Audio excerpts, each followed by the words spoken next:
ABBS HR Connect, a web series which podcasts the employability skill requirements from various industry experts, organized by the HR Club of Acharya Bangalore Business School. Today, among our midst, we have Ms. Neelu Jain, CEO of Emerge and Khrysalis Training and Consultancy. She is a leadership trainer with 14 years of experience and an inspirational speaker and mentor. We welcome you to ABBS HR Connect, ma'am. Thank you so much for talking with us today.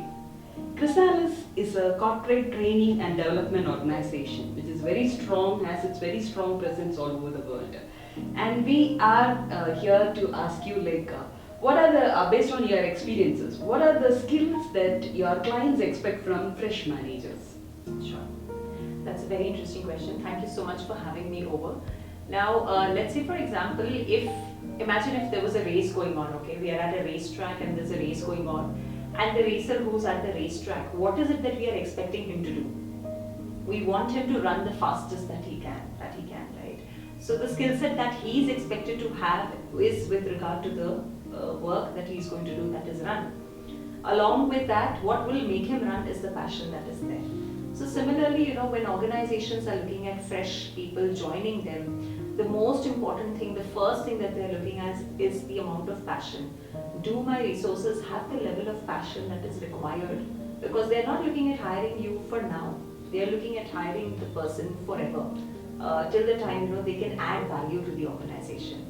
And the second and the most important thing I feel along with passion is the flexibility. Because as we grow in our career, you may be hired for a particular job role. Once we start moving into the organization, there could be multiple changes that come in. Maybe the role gets little changed, there are additional responsibilities, there are new skill sets that is required to be added. So we need to be all right with adapting that kind of a situation. So I feel passion as well as flexibility are the two most important skill sets that mostly all my clients have been speaking about, and I feel are the two most important qualities that makes you hireable.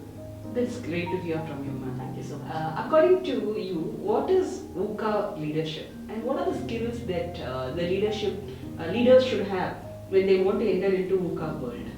Right. VUCA as a term has been there since I think 1980s or something. This was a term which was used by one of the professors in his leadership book also. Now, since last 2 years, we've again started revising this VUCA because 2 years have been very difficult for everybody. In fact, the volatility factor has risen a lot. The ambiguity has risen a lot. As per my understanding and my experience, a VUCA leader must be, because everything is volatile around, everything is ambiguous. What he needs is something that makes us human, is that human connect. Because everything is volatile, if I talk about technology, if I talk about digitalization, etc., all of that is fine, that technology can manage. But what makes us human is the emotions. And as leaders, when we can have that connect even more during this VUCA world, there are organizations who have told their employees that if you're not feeling well, just take a break. So that is what VUCA leadership is all about. Understanding that it is a volatile situation and that human connect has to be built. So the first one, according to me, I would say the humanness or the empathy, if I can call it so. That is one of the most important things when it comes to VUCA leadership. The second one is a constant need of developing talent. Because as a leader, you will want to have a pipeline which can support you with additional responsibilities. You can only delegate provided you have resources to be delegated to. So that constant pipeline of building resources, that also is one of the qualities that a VUCA leader will need to have, because let's say you've hired a resource. Everything is volatile, that resource may not stay with you. But if we build a pipeline who we can bank on, that will help a leader to sustain. So according to me, I feel these are the two most important things. Very well said, ma'am. And this suits the current pandemic situation too. Absolutely. Where empathy is required in a lot of amount. Ma'am, what do you think about passionate employees? And many passionate employees do not remain passionate after some time. Ma'am, we could see that many of the employees who are very passionate, they come down of their passion and they lose their interest after some period of time. what are the skills that they can have in such a way they can remain as passionate employees? Okay, that's a great question, and I think it's a burning issue for most of the organizations.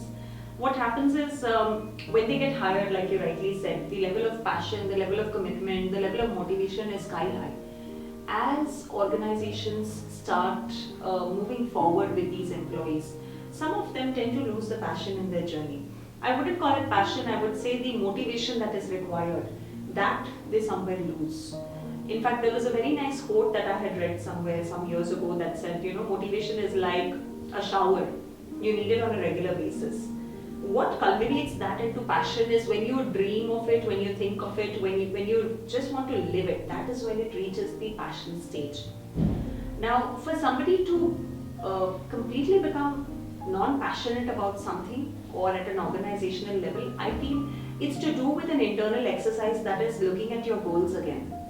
For example, if I'm not motivated to do something, no matter how much of external motivation that comes in, I'll still not do it. I have to look at what are my goals, what are my personal goals, what are my professional goals. That will be the fuel. That will be the petrol for that car to move, for you to move ahead and achieve that particular skill. So the skill set that is required, I feel, is self-evaluation, self-understanding. What are my strengths? What are my weaknesses? Given my strengths, what could be the opportunities? Given my weakness, what could be the threat? And what is the goal that I want to achieve? If these two things are done clearly, I feel then the passion level will keep on being sustained, because then we have a direction of where to go. And I feel that self-awareness exercise will be the biggest to reinforce that passion into the people. Well said, ma'am. Well said about your motivation as a shower was a brilliant one, what you have told Thank about. you so much. Okay, ma'am. Thank you so much for being with us and giving your thoughts towards ABBS HR Connect. Thanks a lot. All right.